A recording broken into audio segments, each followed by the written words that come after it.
بھارت کے غیر قانونی زیر قبضہ جموں کشمیر میں قابض فوجیوں نے اپنی ریاستی دہشت گردی کی تازہ کارروائی کے دوران آج ضلع کشتواڑ میں 2 کشمیری نوجوانوں کو شہید کر دیا۔ قابض فوجیوں نے نوجوانوں کو ضلع کے علاقے چھاترو سنگھ پورہ میں محاصرے اور تلاشی کی پرتشدد کارروائی کے دوران شہید کیا۔ اس سے قبل اسی علاقے میں ایک حملے میں بھارتی فوج کا ایک اہلکار ہلاک ہو گیا تھا۔ آخری اطلاعات آنے تک علاقے میں بھارتی فوج کا آپریشن جاری تھا۔ بھارت نے پہلگام فالس فلیگ آپریشن کے بعد آزادی پسند کشمیریوں کے خلاف اپنی ظالمانہ کارروائیاں تیز کر دی ہیں۔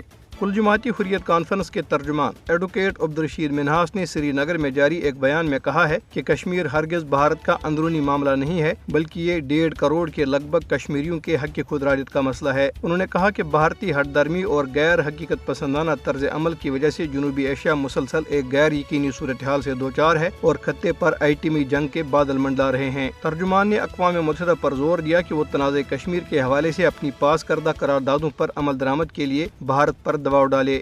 سری نگر اور دیگر علاقوں میں پوسٹر چسپاں کیے گئے ہیں جن میں پاکستانی پرچم اور field marshal general Syed Asim Munir اور رافیل سمیت بھارتی جنگی طیاروں کو مار گرانے والے پاکستانی J-10C لڑاکا طیارے کی تصاویر موجود ہیں۔ پوسٹروں کے ذریعے مظلوم کشمیریوں کے ساتھ بھرپور اظہاری یکجہتی اور ان کی جدوجہد کی سیاسی، سفارتی اور اخلاقی حمایت پر پاکستان کا شکریہ ادا کیا گیا۔